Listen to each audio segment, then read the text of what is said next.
मजीद अंदर से देखेंगे तो इसके अंदर प्रोटोफिलामेंट्स कितने होंगे? 1 2 3 4 5 6 7 8 9 10 11 12 13। तो इस एक में कितने प्रोटोफिलामेंट्स होंगे? इस तरह की डंडियां कितनी होंगी? इस तरह के स्टिकर्स वो हमारे पास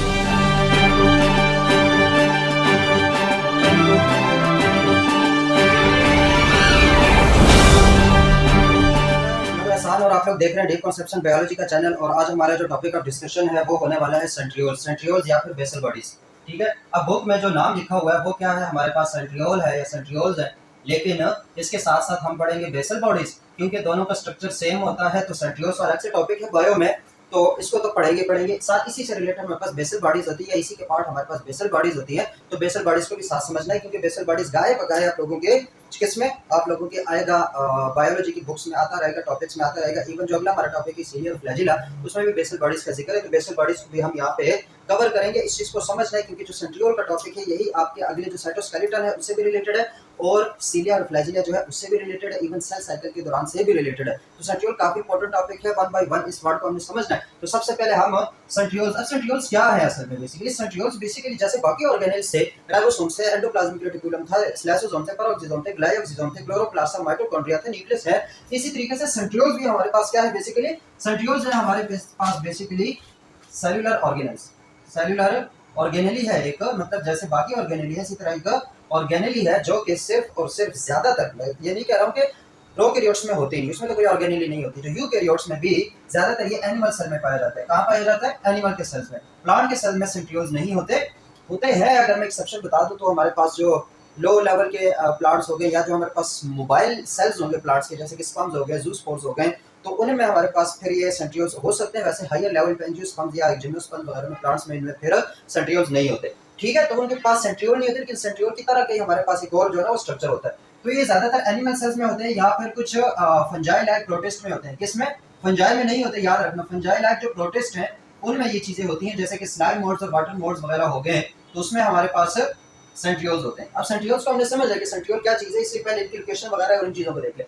एनिमल सेल में पाया जाता है ज्यादातर, मतलब एनिमल सेल में तो होता ही, एनिमल सेल्स में है। फंजाइला प्रोटिस्ट, स्लाइम मोड और वाटर मोड्स में भी, मिक्सोमाइकोटा और oomaicota में भी हमारे पास सेंट्रियोल्स होते हैं। हायर प्लांट्स में सेंट्रियोल्स नहीं होते। लोअर प्लांट्स में पॉसिबिलिटी है कि किसी स्टेज पे सेंट्रियोल्स हमारे पास अपीयर हो जाए। ठीक है, और जो प्रोकैरियोट्स है जिसमें आर्की, साइनोबैक्टीरिया और बैक्टीरिया आते हैं, उसमें तो बिल्कुल सेंट्रियोल्स का नाम ही नहीं है। ठीक है, तो ये बहुत बड़े डिफरेंसेस है प्रोकैरियोट्स और यूकैरियोट्स में। इवन प्लांट सेल और एनिमल सेल में बहुत बड़े डिफरेंसेस में आ जाते हैं। ठीक है, तो सेंट्रियोल को आज हमने पढ़ना है। तो सबसे पहले हमें देखना है कि भाई सेंट्रियोल जो है, पहले इसका स्ट्रक्चर क्या है। अगर हमें इसकी स्ट्रक्चर को समझ आ गई तो इसका फंक्शन जो है वो कोई मुश्किल नहीं है। तो हम जो समझना है यहाँ पे वो स्ट्रक्चर है। ठीक है, बुक में जो लिखा हुआ बड़ा सरसरी लिखा हुआ है, तो हमने इसकी थोड़ी डीप डिगिंग करनी है, हमने थोड़ा सा अंदर घुसना है कि भाई असल में सेंट्रियोल क्या है। तो अगर बुक के मुताबिक शुरू करें तो सेंट्रियोल क्या है? एक सिलिंड्रिकल स्ट्रक्चर है। क्या है हमारे पास? एक सिलिंड्रिकल स्ट्रक्चर। सिलिंड्रिकल स्ट्रक्चर मतलब क्या होगा? एक सिलेंडर की तरह होगा, इस तरह का। ठीक है, एक ये सिलेंडर इस तरह का होता है ना, तो वो एक तरफ से बंद भी हो सकता है और एक तरफ से खुला भी हो सकता है। लेकिन जो हमारे पास है क्या है? सेंट्रियोल है, वो इस तरह के सिलिंड्रिकल स्ट्रक्चर में होंगे। सही हो गया, सिलेंडर के स्ट्रक्चर में है, और ये तकरीबन हमेशा जो है ना पेयर की फॉर्म में होंगे। किसके फॉर्म में होंगे? पेयर की फॉर्म में, मतलब एक ये है और एक इसके साथ यूं होगा। सही हो गया। और हमेशा ये बात याद रखना कि इस पेयर और इस पेयर, इस सेंट्रियोल और इस सेंट्रियोल के दरमियान जो एंगल होगा वो 90 डिग्री का होगा। राइट एंगल पे दोनों प्रेजेंट होंगे। कहाँ पे होंगे? राइट एंगल पे। तो ये राइट एंगल पे एक दूसरे के होते हैं, इसको कहते हैं पेयर ऑफ सेंट्रियोल। इसको क्या बोलते हैं? Pair of centriole. या फिर इसका एक दूसरा नाम भी है, अगर ये दोनों हो तो इसको डिप्लोसोम भी बोलते हैं। क्या बोलते हैं? डिप्लोसोम। सही हो गया। तो इसको पेयर ऑफ सेंट्रियोल्स कह सकते हैं। ये हमारे पास सिलिंड्रिकल स्ट्रक्चर होते हैं, हॉलो स्ट्रक्चर होते हैं, मतलब सिलेंडर के टाइप के होते हैं। अब हमने इसके अंदर घुसना है कि ये क्या होते हैं। एक बात तो ये होगी कि इसका जो शक्ल है वो सिलिंड्रिकल है, और उसके बाद और क्या पड़ा? एनिमल सेल में ये ज्यादा पाए जाते हैं। एक और बात याद रखो कि इसको जो वेन ने, एक साइंटिस्ट था, पूरा नाम मुझे नहीं याद आ रहा, लेकिन एक वेन था और एक बोवेन था, इन दोनों ने इसको डिस्कवर किया था, और जो थियोडोर था उसने इसको सेंट्रियोल का नाम दिया था। ठीक हो गया। तो ये चीजें जो ना एक्स्ट्रा इन्फॉर्मेशन के लिए इसको भी याद रखो। तो हमारे पास ये हो गया सिलेंडर का। अब हमने देखना है कि ये पाए कहाँ जाते हैं, मतलब अगर सेल के अंदर है तो कहाँ पर है। तो बिल्कुल ये हमारे पास सेल है। क्या है हमारे पास? एक सेल, उसके बीच एक न्यूक्लियस है। एक सेल है और उसके बीच न्यूक्लियस है। तो हमारे पास जो सेंट्रियोल होंगे वो हमेशा जो न्यूक्लियस के पास होंगे। कहाँ पे होंगे? न्यूक्लियस के पास होंगे। बिल्कुल मतलब न्यूक्लियस के एक्सटीरियर होंगे, बाहर की तरफ होंगे, लेकिन पास होंगे, इधर कहीं होंगे। ठीक है, या इधर हो सकता है, या इधर हो सकता है, या इधर हो सकता है, लेकिन न्यूक्लियस के पास पास होगा। ठीक है, अब मैं यहाँ पे क्या देता हूँ कि ये यहाँ पे प्रेजेंट है। कहाँ पे प्रेजेंट है? यहाँ पे। तो यहाँ पे जो साइटोप्लाज्म की रीजन है उसके अंदर स्पेशल हमारे पास मैसेज होंगे। क्या होंगे? स्पेशल मैसेज होंगे, और उस मैसेज के अंदर हमारे पास ये सेंट्रियोल ऐसे पड़े होते हैं। ठीक है, सेंट्रियोल ऐसे पड़े होते हैं। तो इस चीज को मैं बाहर निकाल लेता हूँ, ये कुछ इस टाइप का होगा। ठीक है, और उसके अंदर स्पेशल टाइप का मटेरियल होता है जो, और साथ में हमारे पास इस तरह ये सिलिंड्रिकल क्या पड़े होते हैं? सेंट्रियोल पड़े होते हैं। तो ये जो स्पेशल टाइप का मटेरियल है इसको बोलते हैं पेरी सेंट्रियोलर। पेरी सेंट्रियोलर क्या चीज है? मटेरियल। पेरी सेंट्रियोलर मटेरियल खास स्पेशल ऑर्गेनाइज्ड मटेरियल होता है जिसको कहते हैं पेरी सेंट्रियोलर मटेरियल। या इससे ज्यादा इंपॉर्टेंट है हमारे पास पीसीएम, इसको इन शॉर्ट कहते हैं पीसीएम। और साथ में अंदर क्या होंगे? क्या होंगे उसके अंदर होगा हमारे पास है सेंट्रियोल। तो ये जो स्फीयर से टाइप की जगह है, इस स्फीयर सी टाइप की जगह को बोलते हैं, क्या बोलते हैं? सेंट्रियोस्फीयर। इसको क्या बोलते हैं हम? सेंट्रियोस्फीयर। मतलब ये जो गोलदारा सा जो साइटोप्लाज्म के अंदर खास रीजन है उसको क्या बोलेंगे? सेंट्रोस्फीयर बोलेंगे। सही है, और इसके अंदर क्या पड़ा होगा? सेंट्रियोल पड़े होंगे। इसके अंदर क्या पड़े होंगे? सेंट्रियोल पड़े होंगे। सही हो गया। सेंट्रियोस्फीयर जो है वो हमारे पास ये रीजन है और उसके अंदर सेंट्रियोल पड़े हुए। ठीक है, इस सेंट्रोस्फीयर के अंदर हमारे पास क्या पड़ा हुआ है? पीसीएम पड़ा हुआ है। तो इन दोनों को मिला के, सेंट्रियोल और सेंट्रोस्फीयर को मिला के हम कहते हैं सेंट्रोसोम। क्या बोलते हैं? सेंट्रोसोम। तो सेंट्रोसोम वो जगह है जहां पर सेंट्रियोल पड़ा होगा न्यूक्लियस के करीब। जो साइटोप्लाज्म के अंदर वो जगह जहां पे सेंट्रियोल पड़े होंगे उस जगह को, उस रीजन को क्या बोलते हैं? हम सेंट्रोसोम बोलते हैं। सेंट्रोसोम में अगर हम ज्यादा अंदर जाएं तो एक उसमें सेंट्रोस्फीयर होता है जो सेंट्रियोल के अलावा की जो रीजन होगी। ठीक है, उसके अंदर पेरी सेंट्रियोलर मटेरियल पड़ा होगा और एक हमारे पास उसके अंदर सेंट्रियोल पड़ा होगा। ठीक है, ये तो हो गया। तो ये सेंट्रोसोम की भी समझ आ गई।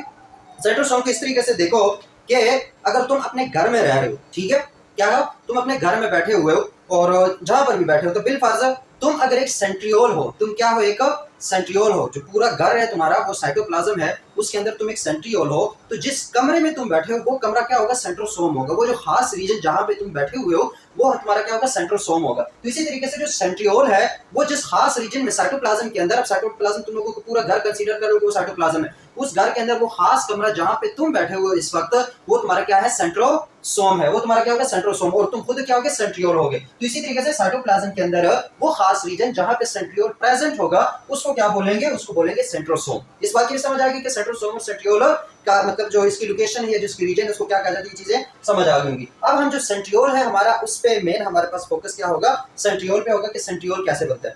ठीक है, तो चलते हैं हम सेंट्रियोल की तरफ। तो ये हमारे पास अगर हमें स्ट्रक्चर समझ आ गया नहीं सेंट्रियोल की, तो हमारे पास अगला जो सीलिया और फ्लैजिला का टॉपिक है वो भी इजी है, याद रखना। और जो साइटोस्केलेटन के टॉपिक है वो भी इजी है, उसमें भी कोई मुश्किल नहीं है। साइटोस्केलेटन में भी हमारे पास ये टॉपिक इन्वॉल्व है जो सेंट्रियोल्स का टॉपिक है, और सीलिया और फ्लैजिला के अंदर भी हमारे पास ये इन्वॉल्व है। सही है, और ये सिर्फ फर्स्ट ईयर के बेस पे नहीं है, जिस भी लेवल पे है, लेकिन सेंट्रियोल के जितने इंशाल्लाह हम डिटेल में डिस्कस करेंगे तो उसके लिए हमारे पास क्या होगा? इस लेक्चर को, सेंट्रियोल को समझना जरूरी है। अगर हम समझना चाहते हैं कि सीलिया और फ्लैजिला है और वो काम कैसे करते हैं, या हम साइटोस्केलेटन को समझना चाहेंगे तो हमें पहले सेंट्रियोल को थोड़ा बहुत समझना पड़ेगा। तो हमने क्या बात की थी, यहाँ से शुरू करते हैं कि हम जो सेंट्रियोल हमारे पास होता है वो सिलिंड्रिकल होता है। ऐसे ऐसे ही है, क्या हमारे पास है? सिलिंड्रिकल है, एक ये और एक ऐसे। तो ये जो सिलिंड्रिकल सेंट्रियोल होगा उसके अंदर हमारे पास बेसिकली सेंट्रियोल बना होता है एक प्रोटीन से जिसको कहते हैं माइक्रोट्यूब्यूल। क्या बोलते हैं इसको? माइक्रोट्यूब्यूल। ये एक स्ट्रक्चर है, ये माइक्रोट्यूब्यूल खुद जो है वो प्रोटीन्स का बना हुआ है, उसका एक पाइप तरह का होता है, उसको कहते हैं माइक्रोट्यूब्यूल।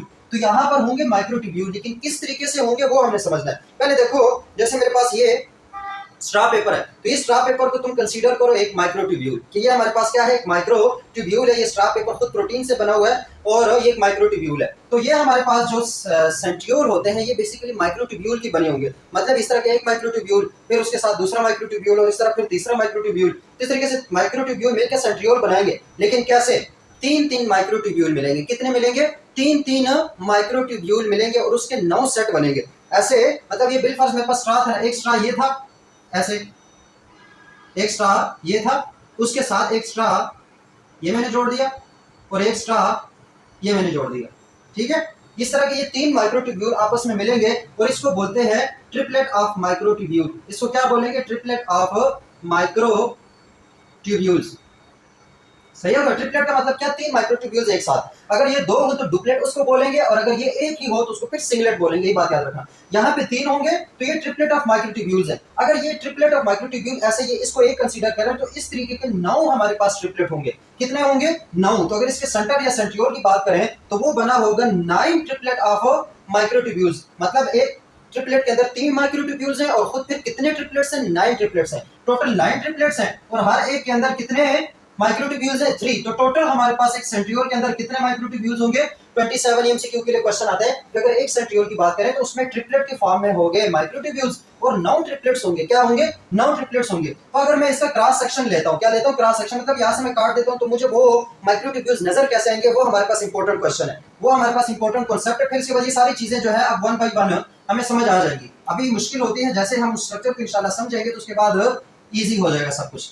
ठीक है। बिलफर्ज मैंने यहाँ पे एक सेंट्रियोल को काट दिया, यहां से काटा और उसको मैं ऊपर से देख रहा हूँ। ठीक है, प्रॉक्सिमल एंड से देख रहा हूँ, ऊपर से देख रहा हूँ। जैसे मैंने इसको यहाँ से काट दिया, बिलफर्ज ये जगह मुझे नजर आ रही है तो मैं उसको यहाँ से देख रहा हूँ। मैं जब उसको यहाँ से देख रहा हूँ, ऊपर की तरफ से देख रहा हूँ तो मुझे इस तरह का नजर आएगा। इधर देखो, ये थोड़ा सा होगा सर्कुलर ऐसे, इस चीज को समझो, क्या होगा? सर्कुलर होगा, यहाँ से सर्कुलर है। उसके बाद हमने कहा कि यहाँ पे 9 ट्रिपलेट्स होंगे, तो मैं इधर पे 9 पहले 9 डॉट्स बना लेता हूँ। इसमें काफी सारे बात यूज हो रहे हैं, सारे उठा लेता हूँ। ठीक है, अब मैं यहाँ पे क्या कर लेता हूँ, 9 से स्ट्रक्चर बना देता हूँ ऐसे, 1 2 3 4 5 6 7 8 और इसको थोड़ा यहाँ पे बना के इसको यहाँ पे बना देता हूँ। ठीक है, 9 मैंने ये बना दिए, क्या चीजें? एक स्ट्रक्चर से बना दिया। इसका स्ट्रक्चर ड्रा करना भी इजी है। एक चीज की और हो गया। अब इसको समझने से पहले ये जो ट्रिपलेट है इसको समझो। ये जो ट्रिपलेट है, हमने कहा कि ट्रिपलेट हमारे पास ऐसे 3 जो स्ट्रा के पाइप थे वो ऐसे जुड़े थे आपस में। ठीक है, ऐसे 3 हमने जोड़ लिए। अब ये जो 3 ट्रिपलेट है उसमें एक ट्रिपलेट जो है क्या होगा? ये एक ट्रिपलेट है, ये दूसरा ट्रिपलेट है, ये तीसरा ट्रिपलेट है। तो ये जो एक ट्रिपलेट कह रहा हूं, ये एक माइक्रोट्यूब्यूल है, ये दूसरा माइक्रोट्यूब्यूल है, ये तीसरा माइक्रोट्यूब्यूल है। समझ आ गई? अब इसमें से जो एक माइक्रोट्यूब्यूल होगा वो हमारे पास कंप्लीट होगा, मतलब कंप्लीट सर्कल में होगा, सर्कल में होगा ऐसे। और ये जो 2 होंगे ये पार्शली कंप्लीट होंगे, मतलब सी शेप होंगे। ये ऐसे होंगे और ये ऐसे होंगे। ठीक हो गया, एक कंप्लीट है और 2 हमारे पास क्या है? सी शेप में है। तो ये जो कंप्लीट वाला माइक्रोट्यूब्यूल है इसको बोलते हैं ए ट्यूब्यूल। इसको क्या बोलेंगे? ए ट्यूब्यूल। ये जो कंप्लीट वाला हमारे पास माइक्रोट्यूब्यूल होगा, मैं एक ट्रिपलेट है हमारे पास, मैं उसको डिफाइन कर रहा हूँ। ठीक, उसके बाद ये ट्रिपलेट मैं यहाँ पे ड्रा करने वाला हूँ।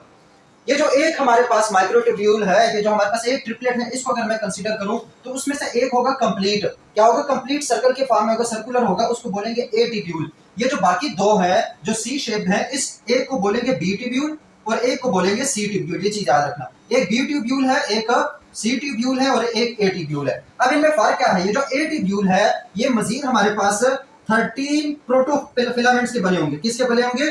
13 प्रोटोफिलामेंट्स। किस चीज के बने हैं? ये जो ए ट्यूब्यूल है वो 13 प्रोटोफिलामेंट्स का बना है, जबकि हमारे पास जो बी और सी है ये 10-10 के बने होंगे। किसके बने होंगे?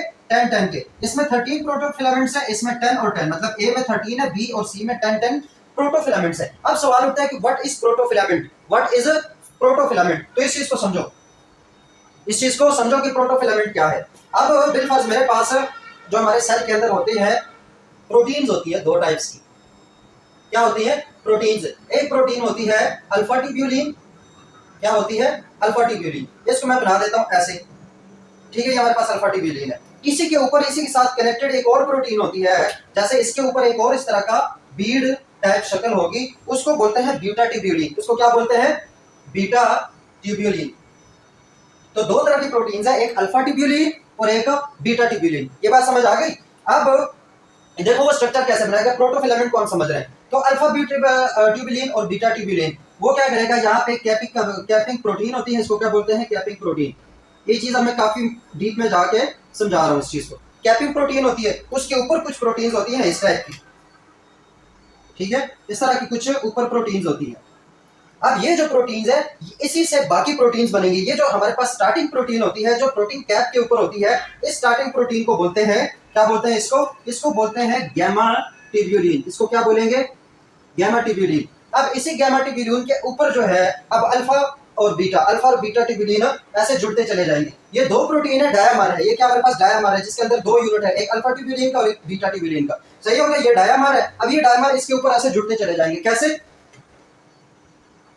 ये देखो, एक हमारे पास इसके ऊपर ब्लैक आ गई, क्या आ गई, ब्लैक, और ब्लैक के ऊपर क्या आएंगी, मैं अब एक बार इसको ग्रीन बना देता हूँ, ब्लैक के ऊपर ग्रीन, फिर ग्रीन के ऊपर ब्लैक, इन दोनों को यूज करना है, ग्रीन के ऊपर ब्लैक, उसके बाद फिर ग्रीन आएंगी बीच में, फिर ब्लैक, इसको मैं थोड़ा सा जल्दी जल्दी से बना देता हूँ।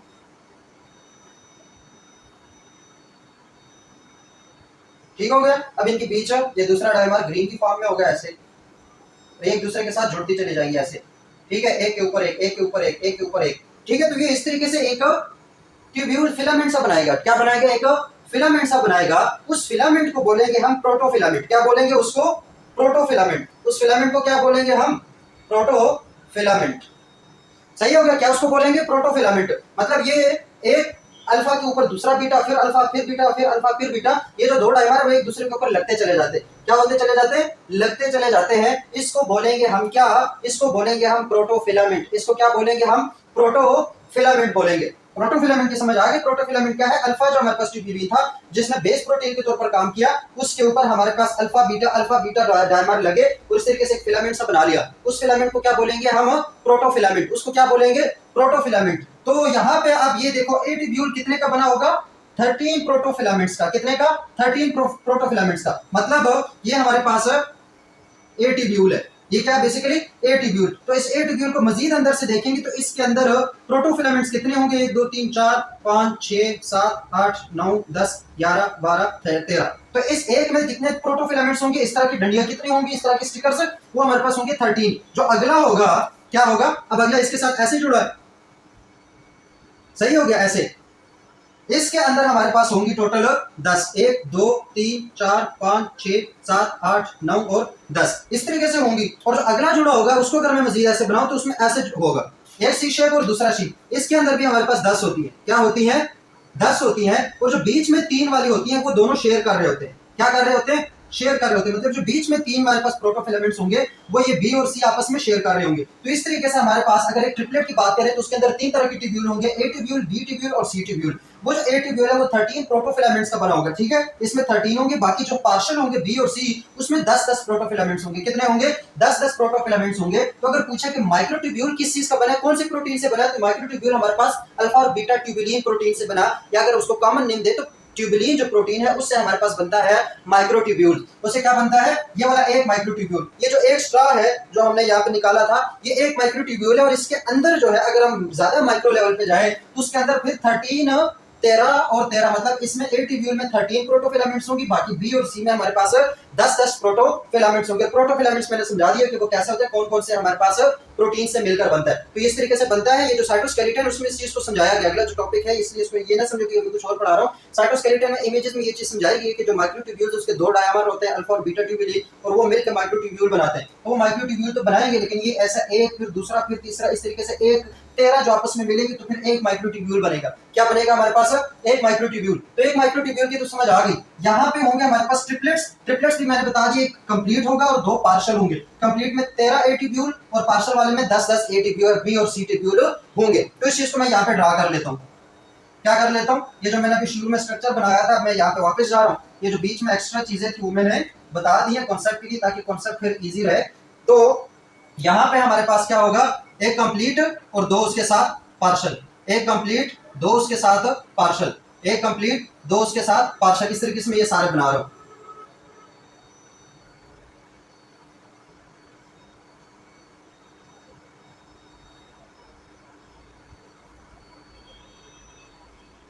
इसको भी ऐसे बना देता हूं, ठीक है। अब ये मैंने बना लिया।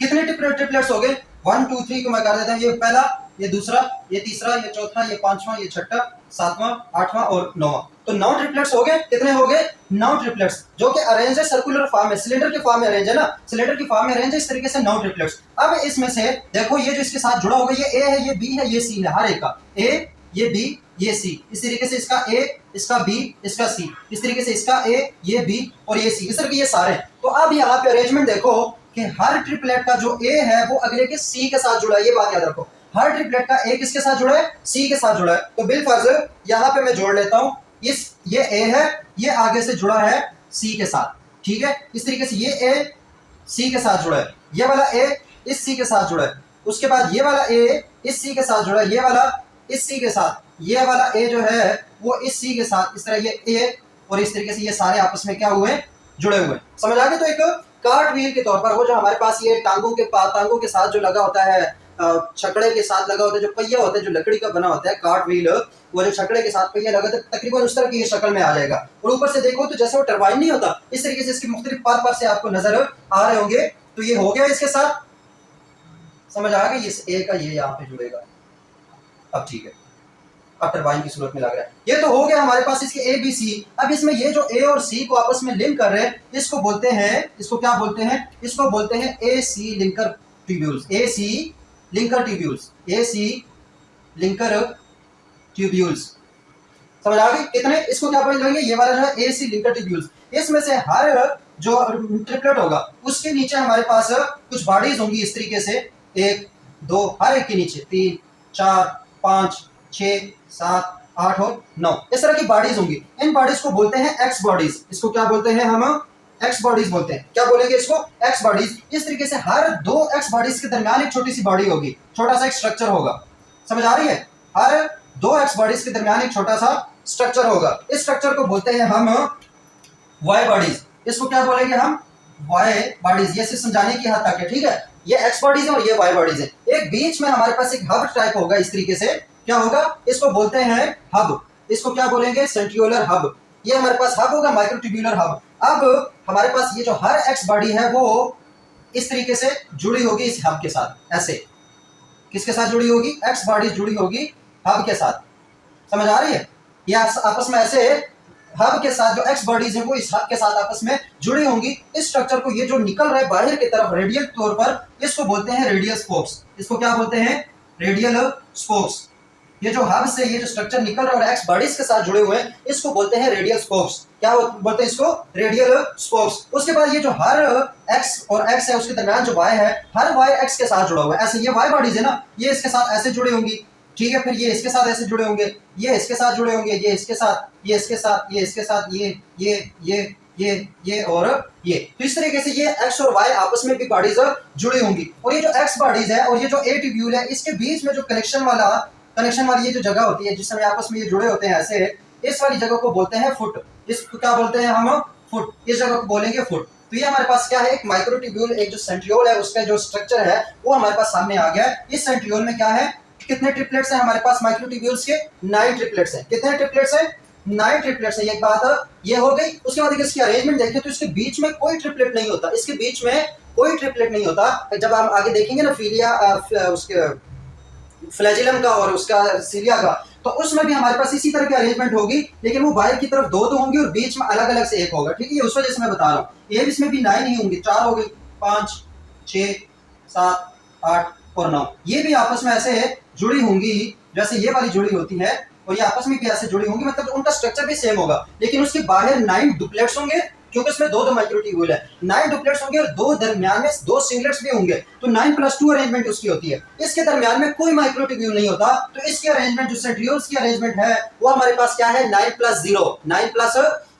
ये इसकी हो गई अरेंजमेंट। रेडियल स्पोक्स से भी पता चल गया ये ट्रिपलेट्स है वो कैसे होते हैं। और अगर ट्रिपलेट्स के ऊपर से देखें हैं तो हर ट्रिपलेट जो है उसकी डायरेक्शन काउंटर क्लॉकवाइज होती है। जो मैंने थोड़ी सी इधर डायरेक्शन की हुई है, तो हर हमारे पास जो ट्रिपलेट है वो थोड़ा सा काउंटर क्लॉक की तरफ घुमा होगा, टरबाइन की तरह से। हम काउंटर क्लॉकवाइज जो है ना, घड़ी को अगर उल्टा घुमाए तो उस तरीके से हमारे पास उसकी तरफ इसकी डायरेक्शन होगी। तो ये तो हो गया हमारे पास एक सेंट्रियोल और उसका स्ट्रक्चर, ठीक है? अब यही सेम सेंट्रियोल, अब इसके फंक्शन, बेसल बॉडी का जो मैंने बताया कि इसका फंक्शन क्या है कि कभी कभी ये जो सेंट्रियोल है वो साइटोप्लाज्म के पास आ जाता है और उससे इसी सेंट्रियोल से, ये जो हमने यहाँ पे सेंट्रियोल तो ड्रा कर लिया, मैं इसको थोड़ा सा यहाँ पे इस तरीके से बना देता हूँ ताकि और ज्यादा समझ आ जाए। ये सेंट्रियोल हमारे पास यहाँ आ गया था, ठीक है? ये सेंट्रियोल है। इस सेंट्रियोल के ऊपर हमारे पास डिफरेंट ट्रिपलेट्स थे, 1 2 3 4 5 6 7 8 और एक और भी समझो 9 है। तो वो हमारे पास देखो इस तरीके से क्या है? सेंट्रियोल है। उस सेंट्रियोल वो प्रॉपर उसमें माइक्रोट्यूब्यूल से उसके नीचे ऐसे बना भी दो तो कोई मसला नहीं है, ठीक है? ऐसे मैंने इसको बना भी लिए, ये भी बनेगी आपस में। तो ये हमारे पास एक सेंट्रियोल है। बिलफर्ज ये सेंट्रियोल जाता है साइटोप्लाज्म के सेल मेम्ब्रेन के पास, तो सेल मेम्ब्रेन में इससे हमारे पास सेंट्रियोल से आगे निकलेगा फ्लैजिला। क्या निकलेगा? फ्लैजिला, या इसी से हमारे पास सीलिया निकलेंगे। अब फ्लैजिला और सीलिया क्या है वो अगले लेक्चर में हम उसको डिटेल से देखेंगे, लेकिन वो जो फ्लैजिला है वो सेल के अंदर या जो सेल मेम्ब्रेन है ना, इसके अंदर जिस चीज से कनेक्टेड होता है वो उसको कहते हैं बेसल बॉडी। उस स्ट्रक्चर को क्या बोलते हैं? बेसल बॉडी, जो कि सेम ऐसा ही स्ट्रक्चर होगा जैसे हमारे पास सेंट्रियोल का स्ट्रक्चर होता है। तो बेसल बॉडी क्या है? एंकोरिंग पॉइंट होता है कि किसके लिए? फ्लैजिला के लिए। जिससे फ्लैजिला निकलते हैं उस एंकोरिंग पॉइंट को क्या बोलते हैं? Basal body. और बेसल बॉडी को कौन बनाते हैं? सेंट्रियोल ही बनाते हैं। ये तो हो गया हमारे पास सेंट्रियोल। सेंट्रियोल क्या हो गया हमारे पास? हमेशा पेयर की फॉर्म में होंगे ऐसे, और दूसरा उसका राइट एंगल होगा ऐसे, ठीक है। तो ये इसका काम, इसमें अंदर के अगर स्ट्रक्चर देखें तो वो ऐसा है, उसमें जो अरेंजमेंट होती है वो 9+0 की होती है, जबकि फ्लैजिला में 9+2 की होगी। ये क्वेश्चन आता है what is 9+0 arrangement, what is 9+2 arrangement. अगर एक सिलेंडर को उठा दे तो उसके अंदर 9 ट्रिपलेट्स होंगे, और हर ट्रिपलेट में 3 माइक्रोट्यूब्यूल है, तो टोटल 27 माइक्रोट्यूब्यूल होंगे। अगर पेयर की बात करें, जोड़े की बात करें, तो जोड़े में हमारे पास कितने हमारे पास होंगे? क्या नाम है? माइक्रोट्यूब्यूल, तो 54। अगर इस पूरे पेयर की बात करें तो एक पेयर ऑफ सेंट्रियोल में कितने माइक्रोट्यूब्यूल्स होंगे? 27 ऐसे और 27 ऐसे। तो ये हो गया हमारे पास, ये भी कुछ एमसीक्यूज हो गए। अब आते हैं इसके फंक्शन की तरफ। किसकी तरफ? इसके फंक्शन की तरफ आते हैं।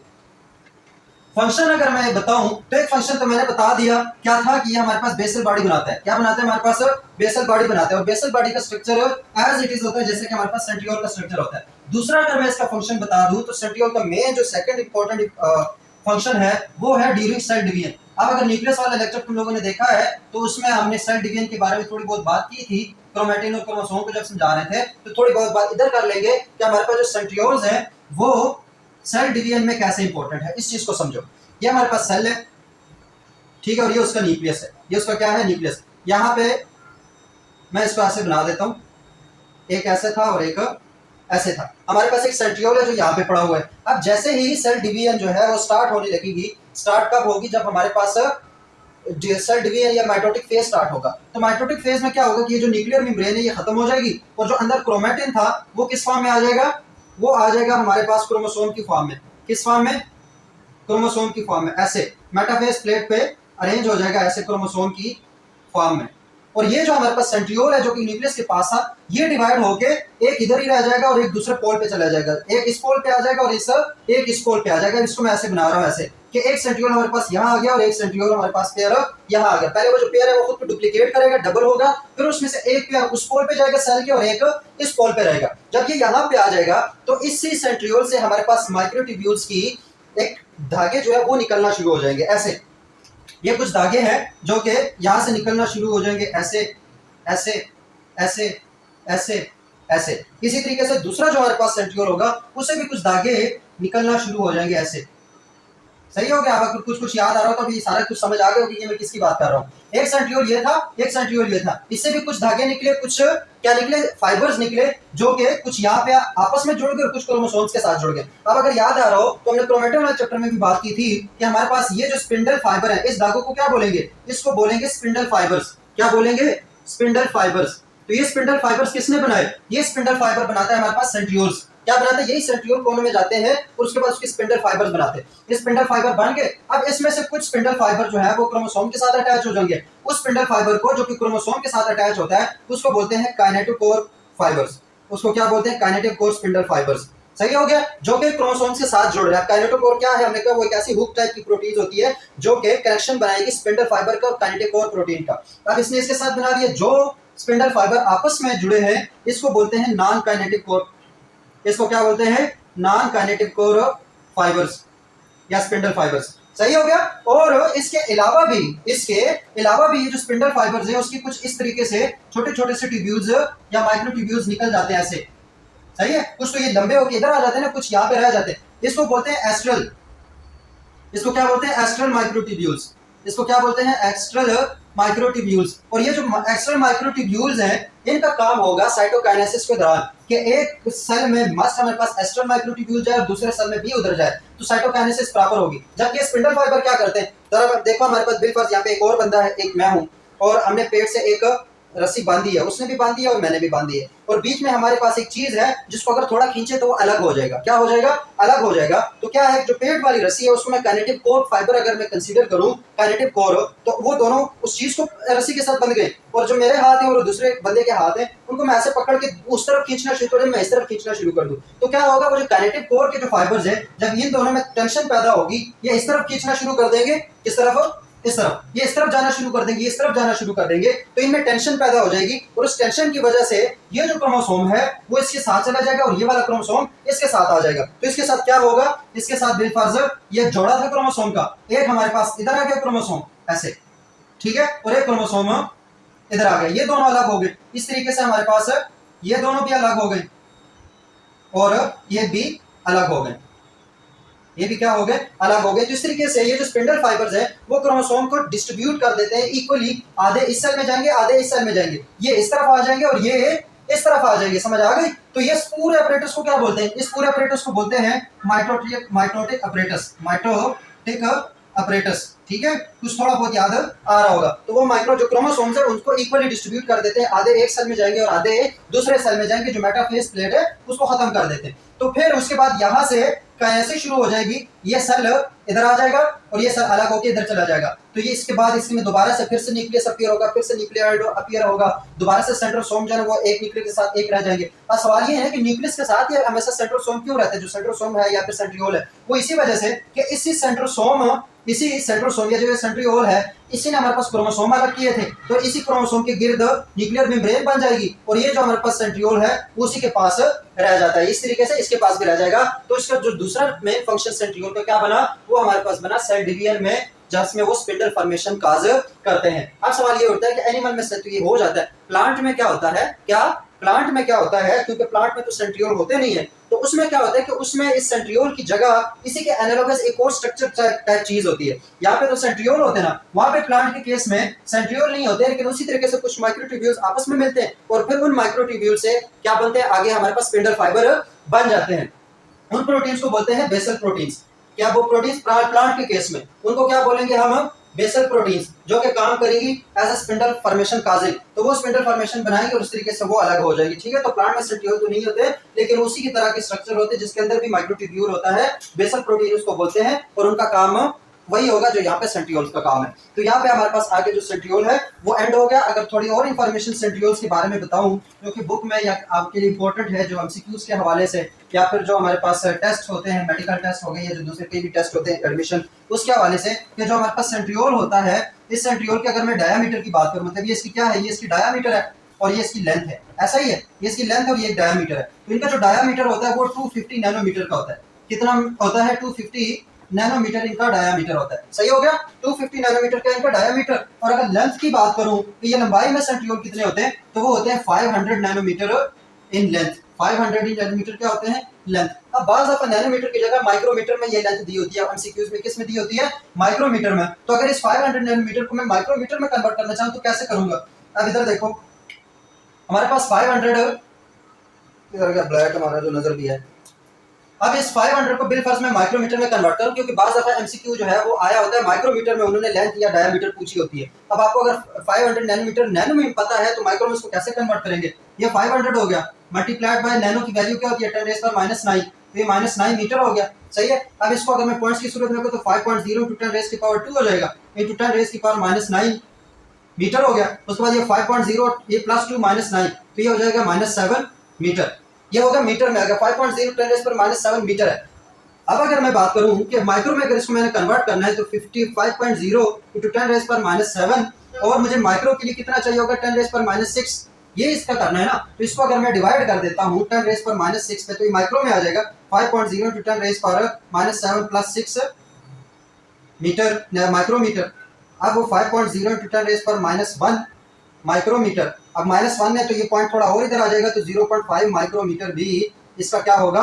इसकी लेंथ होगी। इसी तरीके से 0.25 माइक्रोमीटर उसकी डायमीटर हो सकते हैं। तो अगर माइक्रोमीटर में या नैनोमीटर में आ जाए तो उस चीज को फिर कन्वर्ट करना सीख लो। तो ये इनका साइज है या डायमीटर है। और अगर मैं एक माइक्रोट्यूब्यूल की बात करूं, किसकी ट्यूब्यूल की बात करूं? एक माइक्रोट्यूब्यूल। ये हमारे पास क्या था? 13 प्रोटोफिलामेंट्स वाला एक माइक्रोट्यूब्यूल था। तो इस माइक्रोट्यूब्यूल की जो डायमीटर होगी वो होगी 25 नैनोमीटर। कितनी होगी? 25 नैनोमीटर। मतलब पूरे सेंट्रियोल की 250 है, इसकी कितनी है 25 है, तो 25 नैनोमीटर है। इस चीज को याद रखो, ये एक माइक्रोट्यूब्यूल है, ये एक माइक्रोट्यूब्यूल है, उसमें 27 माइक्रोट्यूब्यूल है जिसके अरेंजमेंट और है, तो इस चीज को याद रखो। इसकी क्या होगी 25 नैनोमीटर, उनका जो डायामीटर होता है वो तो 0.1 कुछ होता है, ठीक होगा, वो क्या होगा 0.1 डायामीटर होगा माइक्रो में, इस लिहाज से। तो ये बात एक्स्ट्रा जो थी वो बता दी। तो होप्स आप लोगों को सेंट्रियोल के बारे में पता चल गया होगा कि सेंट्रियोल क्या है, क्या इनके फंक्शन है, कहाँ कहाँ ये काम आ सकते हैं, किस किस तरह ये काम आ सकते हैं। तो होप्स आप लोगों को कंप्लीट समझ आ गई होगी। अब इस लेक्चर के बाद जो बुक में जितना भी लिखा है वो इजी सा लगता है, बेसल बॉडी सेंट्रियोल सोमो सारी चीज़ें इजी से लगती हैं। तो मुझे इजाज़त दो और खुद जो है ना वो खूब पढ़ो, उस टॉपिक को समझो और मुझे दुआओं में